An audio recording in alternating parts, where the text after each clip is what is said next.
অবশ্যই ওই মানুষগুলো ক্ষতিগ্রস্ত হয়ে গেছে, হবে না। কদ খসিরা মাজির সিগা, অবশ্যই ক্ষতিগ্রস্ত হয়ে গেছে, সর্বনাশ হয়ে গেছে ওই মানুষগুলোর জন্যে। কিয়ামতের দিন আল্লাহর সাথে যে সাক্ষাৎ হবে, আল্লাহর সামনে যে জবাব দেওয়া লাগবে, উনি যে পরিপূর্ণভাবে আপনাকে পারিশ্রমিক দিয়ে দেবে, এটা যারা বিশ্বাস করে না। হাত্তা ইদা জাতুহুমুস সাআহ, হঠাৎ করে যখন তাদের সামনে মরণ চলে আসে। এখানে সাআতুনের অর্থ দুইটা। এখানে আলেম যারা আছেন সাআতুনের অর্থ ভালো করে মিলাবেন দুইটা। এক নম্বরে সাআতুন মানে মৃত্যু, দুই নম্বরে সাআতুন মানে কিয়ামত। হ্যাঁ, এটা মরণও হতে পারে, কিয়ামতও হতে পারে। মরণের পরে বা কিয়ামতের পরে ময়দানে মাহশারে এই মানুষগুলোর সামনে যখন আমল নামাটা আল্লাহর সামনে তুলে ধরবার পাপের বোঝাটা, হঠাৎ ওই মানুষগুলো আল্লাহকে বলবে, ক্বালু ইয়া হাসরাতানা, আফসোস আলা মা ফাররাতনা ফিহা, পূর্বে যা পাঠিয়ে রেখেছিলাম ওইটার দিকে তাকাবে আর আফসোস করবে, আমি কেন পাঠালাম এইটা। এতটুকু আল্লাহ যদি শেষ করে দিতেন আমি আয়াতটাই পড়তাম না। এর পরের শব্দটা আমাদের জন্য, অহুম ইয়াহমিলুনা আওসারহুম আলা দুহুরিহিম আলা সামা ইয়াজিরুন। রব্বুল আলামিন বলেন, অ মানে এবং হম মানে তারা, ইয়াহমিলুন এটা হামালা, ইয়াহমিলু মানে বহন করা। এটা মজারে বর্তমান ভবিষ্যৎ প্রেজেন্ট ফিউচার। ঝাড়ের বহু বচন আওসার, জুহুর মানে পিঠ, হম মানে তাদের। আল্লাহ বলেন কিয়ামতের ওই কঠিন ময়দানে যখন তার পিঠের ওপরে তার পাপের বোঝা সমূহ চাপিয়ে দেব। এদিকে খেয়াল করে, আল্লাহ কিন্তু ঝাড় দেননি, আওসার দিয়েছেন। প্রশ্ন আসতে পারে, আমি এখন 33 বছর বয়সের মালিক। কত? আমার এই 33 বছর বয়সে আমি যত অপরাধ করেছি, একটা বান্ডিল বেঁধে বোঝা আকারে আমার পেটের ওপরে তুলে দিলে এটা ঝাড় হয় 1 বছর। দাও ঝাড় দিলেন কেন? তাফসিরে মাযহারি মুফাসসির লিখেছেন, আওঝারের ব্যাখ্যায় আমি হয়তো 33 বছরে মারা গেলাম, কিন্তু এমন এমন কাজ আমি দুনিয়ায় জারি করে গেলাম যেটা গোনায়ে জারিয়া। আমরা অনেকেই মনে করি সাদগায়ে জারিয়া আছে, গোনায়ে জারিয়াও আছে। কথা বলো না কেন? এ মাদ্রাসা যিনি কায়েম করেছিলেন তিনি সাদগায়ে জারিয়া তৈরি করে দিলেন। এর পাশাপাশি কেউ যদি একটা সিনেমা হল তৈরি করে দেয়, সে কি সাদগায়ে জারিয়া না গোনায়ে জারিয়া? বলেন বলেন। এই লোকটা কিয়ামত পর্যন্ত এই মাদ্রাসার কারণে ওনার যে সওয়াবের নেকির বোঝাটা দিন যত যাবে এ বোঝা একটা একটা করে বাড়তেই থাকবে। পাশে যে লোকটা সিনেমা হল বানিয়েছে, যে লোকটা সুদের কারবার তৈরি করে চলে গেছে, ওটা যতদিন পর্যন্ত ওই সুদী ব্যাংক, ওই সিনেমা, ওই অত্যাচারী জুলুম নির্যাতনের ওই দলটা যতদিন থাকবে, ও হয়তো নেই কিন্তু ওই দলের লোকজন আছে। কথা বলে না কেন? ওর সিনেমা হল আছে, ওর সুদী ব্যাংক আছে। ও মরে গেছে কতদিন আগে, ওর বোঝা তো পাপের একটা হওয়ার কথা। কিন্তু কিয়ামতের দিন ও যখন উঠবে লক্ষ লক্ষ পাপের বোঝা, আল্লাহ পাক বলেন একটার পরে একটা চাপাতেই থাকবো। এর নাম ইয়াহমিলুন। শুধু এখন না, বর্তমান ভবিষ্যৎ, ভবিষ্যৎ বলতে কিয়ামত পর্যন্ত। এই জন্য আমার এই 33 বয়সে আমি এমন কিছু কথা, এমন কিছু কাজ, এমন কোনো কিছু আঞ্জাম যেন দিয়ে না যায়। আমার একটা বোঝাই তো আমি পারি না, এখন আবার বোঝার পরে বোঝা তৈরি হতে আছে। আল্লাহ রাব্বুল আলামিন বলেন কিয়ামতের দিন যখন এই লোকটা বোঝা বহন করে নিয়ে যাবে, একটার পরে একটা চাপাতে থাকবো। আলা সামা ইয়াজিরুন, ফেরেশতারা দেখে বলবে কত নিকৃষ্ট বোঝা এই লোকটা বহন করে নিয়ে যাচ্ছে। বলেন নাউজুবিল্লাহ। আজকে হয়তো একজনকে হত্যা করে রাস্তা দিয়ে গেলে আপনাকে মানুষ খুনি বলে তাড়া দেবে, ধর্ষণ করে গেলে ধর্ষক বলে তাড়া দেবে। এখন কি এমনকি বাংলাদেশে এখন যে পজিশন, ধর্ষণ করে যদি আপনি জেলে যান আর আপনার পক্ষে যদি কোনো উকিলও দাঁড়ায়, জনগণ সে উকিলকেও পিটিয়ে মেরে ফেলবে। এই যে আয়শা নাকি না, আসিয়া, এই মেয়েটাকে যারা ধর্ষণ করেছিল, ওই ধর্ষকদের পক্ষে যে উকিল দাঁড়িয়েছে, ওই উকিল পর্যন্ত পিটানি খেয়েছে। এই লোকটা ধর্ষক, আপনি ওর পক্ষে দাঁড়ালেন কেন? ওকালতি করার জন্যে। এই জন্য উকিলও মায়ের খায়। কিয়ামতের দিন আপনি পাপের বোঝা বহন করে যখন নিয়ে যাবেন, ধর্ষককে দেখলে মানুষ ধর ধর, ধর্ষক যাচ্ছে যেমন তাড়া দেয়, খুনিকে দেখলে খুনি যাচ্ছে ধর তাড়া দেয়, চোর দেখলে চোর যাচ্ছে ধর তাড়া দেয়, ছিনতাইকারী দেখলে বলে ছিনতাইকারী যাচ্ছে ধর তাড়া দেয়।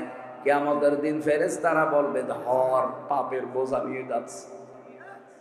আপনি নিজের সাথে এবার মিলান তো। আপনারে আমার এই 33 বছরে আমি মিলালাম, মাওলানা আজিজুর রহমান ওনার 60 বছরে মিলাক, জাহাঙ্গীর হোসেন ওনার 60 বছরে মিলাক। কিয়ামতের দিন আমরা যা করেছি কিন্তু আল্লাহ আমার পিঠের উপরে তুলে দেবে। যাই করেন, পাপের বোঝা যদি আল্লাহ তুলে দেয়, ফেরেশতারা যদি বলে দেখ কত নিকৃষ্ট বোঝা হামজা বহন করে নিয়ে যাচ্ছে, ওই সময়ের যে লজ্জা আমি কার কাছে দেব বলেন? ও লজ্জা যেন না লাগে সেই সময় এখনই। এখনো সূর্য পশ্চিম দিকে ওঠে নাই, এখন আমার মরণের গড়গড়ানি শুরু হয়নি, সুতরাং পরিবর্তন হওয়ার সুযোগ নেই। বলেন বলেন, এক্ষুনি সময় পাল্টান। শয়তান তো বাধা আছে, শয়তান তো আপনাকে ধোঁকা দিতে পারবে না, এই বাধা নেই। এরপরেও যদি আপনি পরিবর্তন হতে না পারেন, আপনি মনে করবেন আপনি নিজেই একটা শয়তান। শয়তান বাধা আছে, এরপরও এত সুযোগ থাকার পরও আপনি যদি পাল্টাতে না পারেন, শয়তান বাধা আছে, আপনি পাল্টাতে পারেন না, আপনাকে ধোঁকা দেয় কে? তার মানে আপনি নিজে একটা শয়তান। কথা বলে না কেন? আপনার থেকে তো এখন আমার মনে হয় আশ্রয় চাওয়া লাগবে। আমরা আউযু বিল্লাহি মিনাশ শাইতানির রাজিম বলি, এখন বলা লাগবে আউযু বিল্লাহি মিনাজ যশোর তো বলা যাচ্ছে না। এই জন্য আমরা এই মুহূর্তে সিদ্ধান্ত নেওয়া লাগবে, কিয়ামতের দিন আল্লাহ প্রত্যেককে তার উজুরত যা করেছে লোকটা একেবারে পঙ্খানো দেবে, কোনো কম বেশি নেই। ফামান যুহজিহা আনিন নার, খুব কঠিন শব্দ। আমি ব্যাখ্যায় পড়তে গিয়ে আমি নিজে আশ্চর্য হয়ে গেছি, এর আগে আমি এভাবে বুঝিনি। ফামান যুহজিহা, আল্লাহ রাব্বুল আলামিন বলেন যেই লোকটাকে বাঁচিয়ে দেওয়া হবে, যুহজিহা আনিন নার, জাহান্নামের আগুন থেকে বাঁচানো হয়েছে না বাঁচানো হবে? বলেন বলেন। তার মানে পরীক্ষা আমাদের সবার সামনে আছে। ফামান যুহজিহা আনিন নার, যে লোকটাকে জাহান্নামের আগুন থেকে বাঁচানো হবে, ওয়াউদখিলাল জান্নাতা ফাকাদ ফাজ, এবং যাকে জাহান্নামে প্রবেশ করানো হবে না করানো হয়েছে? করানো হবে। যেই লোকটাকে জাহান্নামের আগুন থেকে বাঁচানো হবে, জান্নাতে প্রবেশ করানো হবে, ফাকাদ ফাজ, সেই লোকটা সফল। তাহলে সফলতার মানদণ্ড এই দুনিয়া না, সফলতার মানদণ্ড হচ্ছে কিয়ামতের ময়দানে যাকে আল্লাহ জাহান্নাম থেকে মুক্ত করে জান্নাতি বলে ঘোষণা দিয়ে দেবে। দ্বিতীয় ব্যাখ্যা কি? এটা তো আখিরাতের ব্যাখ্যা গেল। দ্বিতীয় ব্যাখ্যা কি? আর একটা ব্যাখ্যা আছে ফি জিলালিল কোরআনে, মুফাসসির লিখেছেন দুনিয়ার জীবনে আল্লাহ যাকে জাহান্নামের কাজগুলো আস্তে আস্তে ছেড়ে দেওয়ার তৌফিক দেয় আর জান্নাতের কাজগুলো আস্তে আস্তে করার মতো সুযোগ দেয়, ফাকাদ ফাজ, সেই লোকটার জীবনও সফল। আপনি এবার ভাবেন, রমজানের আগে যেমন ছিলেন রমজানে অবশ্যই তেমন নেই, পাল্টিয়েছেন কিছু।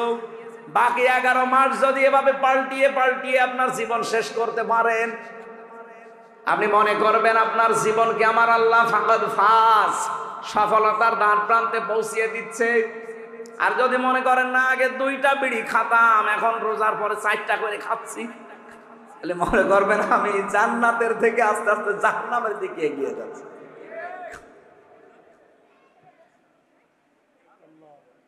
এই যে জান্নাত আর জাহান্নাম 2টা শব্দ, একটা প্রথম জাহান্নামের একটা নাম আছে নার। জাহান্নামের নাম কি? এই জাহান্নামের নার, আগুন, এটা পুরোটাই যেহেতু আমার আল্লাহ আগুন দিয়ে জ্বালিয়ে রেখেছেন, এই জাহান্নামে আল্লাহ দেবেন কাদের? এই জায়গায় একটা প্রশ্ন আছে।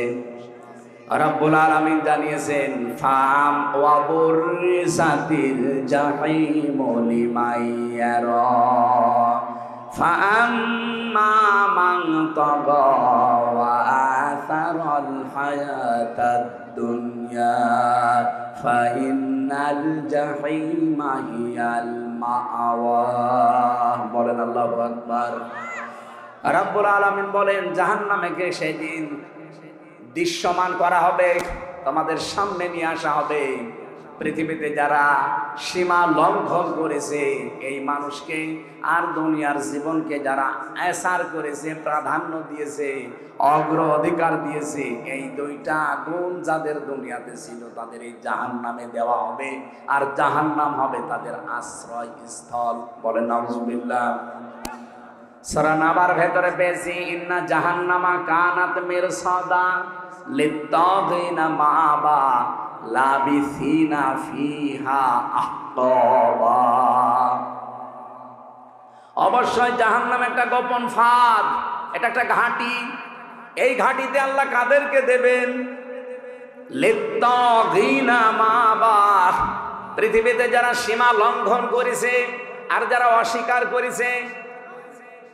নবীজি বললেন কুল্লু উম্মতি ইয়াদখুলুনাল জান্নাহ, আমার প্রতিটি উম্মত নারী হোক আর পুরুষ হোক প্রত্যেকেই জান্নাতে যাবে। ইল্লা মান আবা, শুধু যারা আবা তাদেরকে জান্নাত আল্লাহ দেবেন না। সাহাবী বললেন হে রাসূল আবা কারা? কিলা ইয়া রাসূলুল্লাহ মান ইয়া আবা। আবা কি জিনিস? নবীজি বললেন মান আতাআনি দাখালাল জান্নাহ ওয়া মান আসানি দাখালান নার ফাকাদ আবা। হাদিসের শেষ অংশের ব্যাখ্যা হচ্ছে এটা, এই পৃথিবীতে যেই লোকটা আল্লাহর রাসূলের আনুগত্য করে চলবে, এই লোকটা নবীজির সাথে জান্নাতে থাকবে। যারা আল্লাহর রাসূলের আনুগত্য করে চলে না, তার নিয়ম নীতি দেখে চলে না, এই মানুষগুলো ওই আবা। আর আবা যারা, অস্বীকারী যারা, এই মানুষগুলো জাহান্নামী। বলেন নাউজুবিল্লাহ। আমাদের শিক্ষা এখান থেকে আমরা আবার আবা হয়ে যাচ্ছে না তো? কুল্লু উম্মতি ইয়াদখুলুনাল জান্নাহ, নবীজির প্রতিটি উম্মতি জান্নাতে যাবে, শুধু আবা ছাড়া। আর জাহান্নামে যাওয়ার যে গুণগুলো শুনলাম তার ভেতরে অন্যতম একটা গুণ, তারা আবা হবে। আবা মানে অস্বীকারী। কি অস্বীকার করে? সত্যকে সত্য জানার পরেও যারা অস্বীকার করে, এই মানুষগুলো হচ্ছে নবীজির ভাষায় আবা। আর জাহান্নামের বর্ণনা দিতে গিয়ে আমার আল্লাহ এটাই জানিয়েছেন লিত্তাগিনা মাআবা। পৃথিবীতে যেই মানুষগুলো সীমা লঙ্ঘন করেছে আল্লাহর, দুনিয়াতে যারা অস্বীকার করেছে আল্লাহর বিধানকে, লাবিসিনা ফিহা আহকাবা, চিরস্থায়ী ভাবে এই মানুষগুলো জাহান্নামের এই ঘাটির ভেতরে পৌঁছতে থাকবে। ও যশোরবাসী, জাহান্নামে যাওয়ার এখানে আমরা দুইটা গুণ কিন্তু পেয়েছি অলরেডি। নারী হোক আর পুরুষ হোক, আমরা তো যা দেখতে পাই অধিকাংশ আমরা এই দুই গুণের ভেতরে আছি। এক নম্বরে আমরা সীমা লঙ্ঘন করছি খুব বেশি। এই রমজানুল মোবারক অনেকের সীমা লঙ্ঘন থামেনি। প্রতিটি জিনিসের একটা বর্ডার আছে। এই যে যশোরের বেনাপোল বর্ডার না, এ বর্ডার পার হতে হলে আপনাকে অবশ্যই পাসপোর্ট এবং ভিসা থাকা লাগবে। এমনি পার হয়ে যান, বিএসএফ গুলি করে মেরে ফেলবে। আল্লাহ পাক বলেন আমারও একটা বর্ডার আছে। আমার বর্ডার, বাংলাদেশে প্রায় বর্ডার আছে 22টা। এই তার ভেতরে বেনাপোল একটা, আর আল্লাহর বর্ডার 23টা। কয়টা? হ্যাঁ, 8টা। না না, আল্লাহর বর্ডার একটা কে বলেছে আপনাকে? আল্লাহর বর্ডার 500টা। এই কোরআনে আল্লাহ বর্ডার দিয়েছেন 500। কয়শো? রমজানুল মোবারকে আমার আল্লাহর বর্ডার কি? থাকলে যদি আপনার রোজা হয়ে যেত, আমি যে হাদিস পড়েছিলাম এবার আলেমদেরকে বলছি, নবীজি কিন্তু আসিয়ামু আজিজি বিহি দেননি, দিয়েছেন কি আসসাওমু লি ওয়া আনা আজিজি বিহি। সিয়াম আর সাওমের ভেতর পার্থক্য কি? সিয়াম হচ্ছে ধারাবাহিক, কন্টিনিউ, একটার পর একটা আসবে। আর সাওম কিন্তু শুধুমাত্র ধারাবাহিকভাবে আসবে না, এটা পালন করে আপনাকে হক আদায় করে ওই মানে যেতে হবে। এই জন্য অন্যান্য নবীর উম্মতদের উপরে সিয়াম ফরজ ছিল। কি ছিল? আমার এই কথাটা সবাই হয়তো বুঝবেন না, এখানে বোঝার মতো কিছু মানুষ আছে, তাদের জন্য এটা আলাদা বলছি। সিয়াম আর সাওম এক জিনিস না।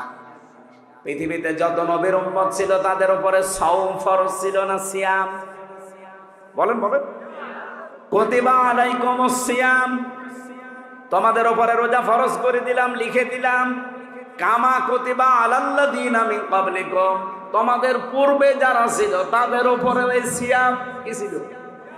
বলেন বলেন। এটা যেহেতু কন্টিনিউ আসে, ধারাবাহিক, একটার পর একটা চলে আসতে থাকে, আপনি দেখবেন অন্যান্য নবীর উম্মতদের সিয়ামের সাথে আমাদের সিয়ামের মিল নেই। কি? ইহুদিরা মুসা নবীর উম্মত বলে যারা দাবি করে, ওরা এই পৃথিবীর এখন সবচেয়ে বড় নিকৃষ্ট জাতি। ওরা মানুষকে ধোঁকা দিয়ে বোকা বানিয়ে দুনিয়া থেকে বিদায় করে দিচ্ছে। ফিলিস্তিনে যুদ্ধবিরতির নাম দিয়ে মুসলমান শিশুদেরকে, নারীদেরকে ঘরের ভেতরে ঢুকিয়ে বোম বাস্টিং করে দুনিয়া থেকে বিদায় করে দিচ্ছে। এদের মতো ধোঁকাবাজ, এদের মতো অপকর্মকারী পৃথিবীতে আর নেই। এ পৃথিবীর যত বড় বড় অপকর্ম সব মূল হোতা ইহুদিরা। আপনি দেখেন, সে ওদের জন্মে থেকে শুরু হয়েছে। এই যে বিড়ি, যদিও যশোরে বলি কথা বলা ঠিক না, সব তো এখানেই হয়। এ পাশে হয় না নাভারণে? নাভারণ না বেনাপোলে হয় জানো? এই যে বিড়ি, এটার দ্বারা যে কত রকমের ক্ষতি হয়, কমপক্ষে 5টা ক্ষতি তো আপনার শরীরের হয়, তার ভেতরে একটা আপনার কলিজা নষ্ট হয়ে যায়। এটা মানেন তো নাকি?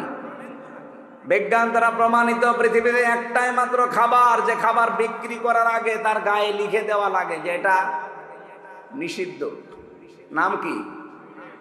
বিড়ির আগে লেখা নেই, সতর্ক বার্তা লেখা নেই, যেটা খেলে কি হয়? ক্যান্সার হয়। সেটা যেহেতু এই জেলায় তৈরি হয়, আর আমি যেহেতু আছি, এই জন্য বেশি ফতোয়া দিতে পারছি না, হালকা পাতলা বলছি। এই যে বিড়ি, এর মূল হোতা, আবিষ্কারক যারা প্রথমে এই পৃথিবীতে বিড়ি বানিয়েছে, ইহুদিরা। কারা? আপনি যত অপকর্ম, সে বড় হোক ছোট হোক, এর মূলে দেখবেন ইহুদিরা। পৃথিবীতে মানুষ মারার তালিকায় এখন ইহুদিরা। যেটা রোজা অবস্থায় হাজারো মুসলমান এখন পৃথিবীতে দোয়া করছে, রব্বুল আলামিন মরণ আমরা নিতে রাজি আছি, আমাদেরকে মরণ দাও, তবে এইভাবে ইহুদিদের হাতে অপমান করে আমাদের মরণ দিও না। ওরা যা আরম্ভ করেছে, ওদের পতন না দেখা পর্যন্ত তুমি আমাদের মৃত্যু দিও না। পৃথিবীর নিকৃষ্ট জাতি ইহুদি, অভিশপ্ত জাতি ইহুদি, আল্লাহর ভাষায় গায়রিল মাগদুবি আলাইহিম ওয়ালাদ-দাল্লিন। এই জাতিরাও রোজা রাখে, কিন্তু ওরা সেহরি করে না। খ্রিস্টানরাও রোজা রাখে, ইফতারি করে না। মুশরিক যারা আমাদের এই দাদা বাবু হিন্দুরা, ওরাও রোজা রাখে, কিন্তু ওরা উপবাস থাকে, সেহরিও করে না, ইফতারিও করে না। এর আগে যত নবীর উম্মত দেখবেন, আমি প্রায় 70টা লিখেছি এখানে। হযরতে মরিয়ম আলাইহিস সালাম, তিনি রোজা রেখেছিলেন, তার রোজার ধরন ছিল আমাদের মতো না। আল্লাহ পাক সূরা মরিয়মের ভেতরে দিয়েছিলেন, তিনি রোজা রাখা অবস্থায় সব খেতে পারতেন, সব পান করতে পারতেন, কিন্তু কথা বলতে পারতেন না। তাহলে মরিয়ম, ওনাদের রোজা কি? কথা বলা যাবে না, তাছাড়া সব করা যাবে। কি কথা বলেন না কেন? খ্রিস্টানদের, ইহুদিদের, মুশরিকদের রোজা দেখলেন, কিন্তু আমাদের রোজা কি ওই রকম? আমাদের রোজায় সেহরি আছে, ইফতারি আছে, এবং 4টা জিনিস আছে। কয়টা? বলেন বলেন। এই জন্য এর নাম সিয়াম না, এর নাম সাওম। নবীজির হাদিস, এটা হাদিসে কুদসি, আস-সাওমু লি রোজা আমার জন্য, ওয়ানা আজিজি বিহি ওয়ানা উজজা বিহি, আমি নিজে পুরস্কার দেব অথবা আমি নিজেই তার পুরস্কার হয়ে যাব। তাহলে সাওমের কয়টা ব্যাখ্যা বলছি আমি? 4টা। 1 নম্বরে খাবার থেকে, 2 নম্বরে পানীয় থেকে, 3 নম্বরে স্ত্রী সহবাস থেকে, 4 নম্বরে হারাম যত কাজ আছে সব কাজ থেকে আপনাকে বিরত থেকে আল্লাহকে দেখানো লাগবে, এর নাম রোজা। অন্যান্য নবীর উম্মতের উপরে কি ফরজ ছিল? সিয়াম। বলেন বলেন। আমাদের উপরে রোজা। সিয়াম তো দিয়েছে, সিয়ামকে পরিপূর্ণতায় নিয়ে যেতে হলে অন্য নবীর উম্মতের মতো আপনি খাবার খাবেন, কথা বলবেন না, রোজা হবে? হবে না। মরিয়ম আলাইহিস সালাম শুধু কথা বন্ধ, খাবার খেতে, পানি খেতে, রোজা হয়ে যেত। আমাদের এরকম নেই। আমাদের রোজা হচ্ছে, রোজা থাকবেন কিন্তু এই 4টা জিনিস থেকে আপনি বিরত থাকবে। এ রোজা কাঙ্ক্ষিত মানের পর্যায়ে পৌঁছাবে। আল্লাহ রাব্বুল আলামিন জাহান্নামের যে আগুন আছে এখান থেকে বাঁচিয়ে রায়্যান নামক একটা দরজা দিয়ে এমন জান্নাতে প্রবেশ করাবে, যেখানে প্রবেশ করা হয়ে গেলে আল্লাহ তালাবদ্ধ করে দেবে, অন্য কাউকে আর ঢুকতে দেবে না। সুতরাং রায়্যান নামে এই দরজাটা আমরা, প্রশ্ন পরে দিয়ে,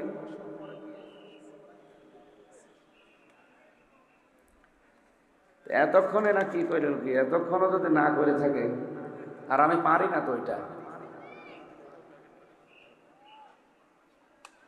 আয়াতকে এখন শেষ করবো না, এই পর্যন্ত থাকবে? হ্যাঁ, শেষ করে দেব। বলতে তো আমিও চাই আমার হায়াতুদ দুনিয়া ইল্লা মাতাউল গুরুর আছে। আমিও বলতে চাচ্ছি যে চিঠি দিচ্ছে বারবার, কি করবো? এই চিঠিটা পরে হবে না, আগে হবে এটা, তারপরে ওয়াজ হবে। 5 মিনিট আপনাদের যার কাছে যা ছিল, রমজানে আপনারা মাওলানা রবিউল বলছিল না 1 টাকা 70 টাকা, সুতরাং 1 টাকা থাকলেও আনতে অন্তত অন্য মাসের তুলনায় 70 টাকা দিয়ে যান। যারা যাচ্ছে এই 5 মিনিট দেন, 5 মিনিট দেন, তারপরে দেন। এগুলো আমাদের করাবেন না, আমি জানি না এসব। কালেকশনের মাহফিলে আমার নিয়ে আসবেন না। এই জান তো কই, এর লোক কই, একটু তাড়াতাড়ি করেন। আপনাদের এই সারসা, এরপরে কোথায় যেন স্যার আর মাহফিল আছে আরেকটা, হ্যাঁ 6 তারিখে না 5 তারিখে আছে?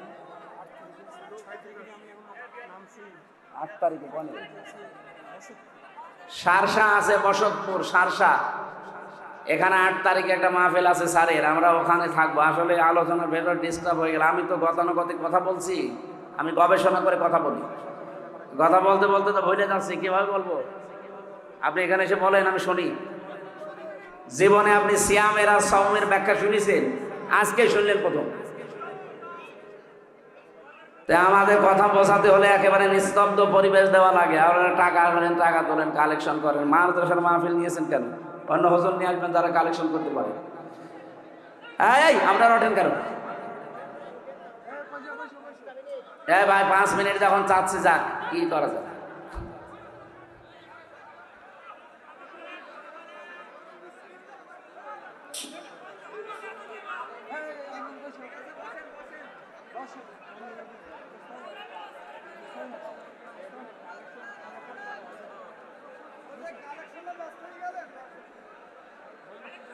এই মাদ্রাসার জন্য দাদা আমি জীবনও এটা তো বলতামও না, আমি এটা পারিও না। কালেকশন করতে হলে অনেক হাওয়া দেওয়া লাগে, পাম্প দেওয়া লাগে, সাথে আমি কিছুই পারি না। সুবহানাল্লাহ আলহামদুলিল্লাহ লা ইলাহা ইল্লাল্লাহ, সুবহানাল্লাহ আলহামদুলিল্লাহ লা ইলাহা ইল্লাল্লাহ মুহাম্মাদুর। এই দাদা বসেন বসেন। আপনার দাদার বয়স এখনো হয়নি, কিন্তু দাড়ি নেই তো, এই জন্য মনে করছে মনে হয় অন্য ধর্মের লোক। আপনার দাড়ি রাখবেন ভাই, বয়স তো আমার বাবার মতো মনে হচ্ছে। দাড়ি রাখেন না কেন? দাড়ি রেখে দেবেন, সুন্নত নবীজির এটা। যারা দাড়ি কাটেন তারা তো 24 ঘন্টায় গোনাতে আছে, নবীজির গলায় ছুরি দেওয়ার মতো গোনা হয়। এই জন্য এটা যারা রাখেননি আপনারা রেখে দেবেন। আমরা আসল সফলতা আসল বিফলতার কথা শোনাচ্ছিলাম। পৃথিবীর জমিন সফল এবং বিফল হওয়ার জায়গা না।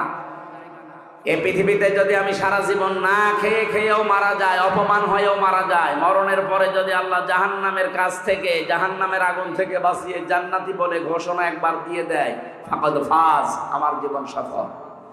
আমরা ওই রকম জীবন তৈরি করার জন্য রেডি আছি না? আমাল হায়াতুদ দুনিয়া ইল্লা মাতাউল গুরুর।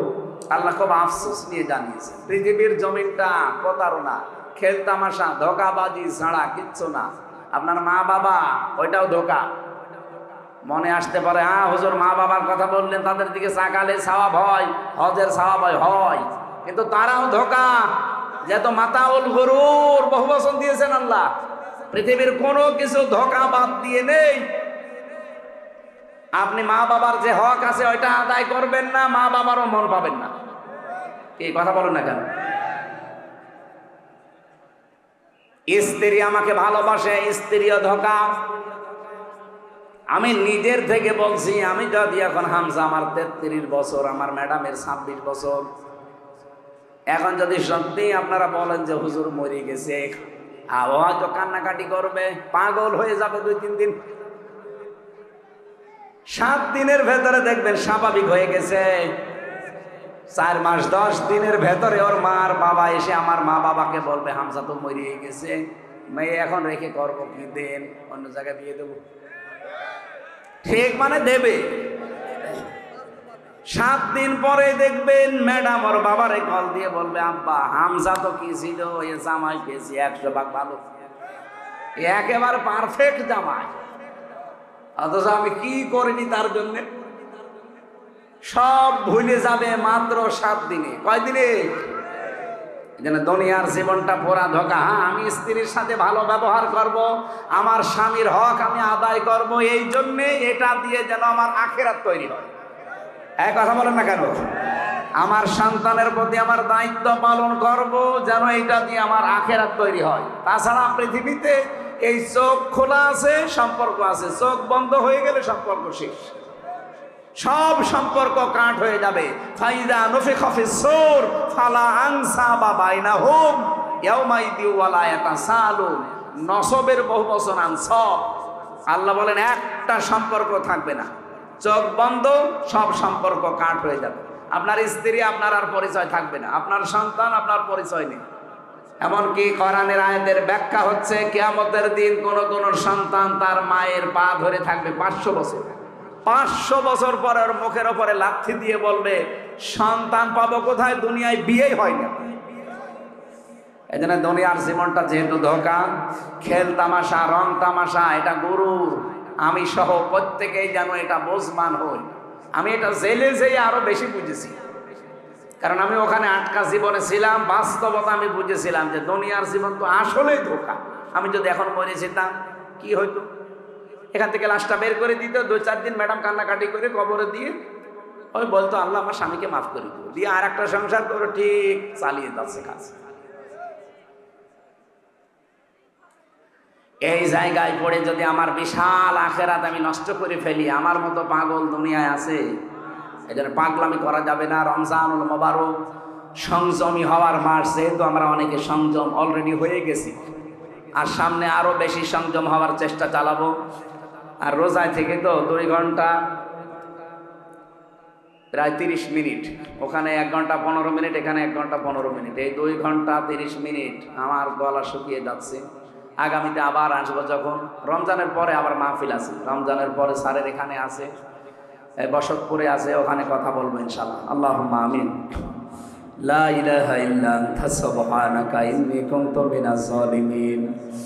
আল্লাহ তাআলা রমজানুল মোবারকে আমার অসুস্থ শরীর, গলাও শুকিয়ে যাচ্ছে, এই জন্য আমি আর বেশিক্ষণ টানতে পারলাম না। যতটুকুই বলেছি আল্লাহ আমল করার সুযোগ দাও। এই আয়াতটা আমাদের জীবনে তুমি 100 ভাগ কার্যকর বানিয়ে দাও। কিয়ামতের দিন যেন এই আয়াতটা আমাদের পক্ষে সাক্ষী দিয়ে জান্নাতে পৌঁছিয়ে দেয়। ফামানে যুহজিহা আনিন নার ওয়া উদখিলাল জান্নাতা ফাকাদ ফাজ।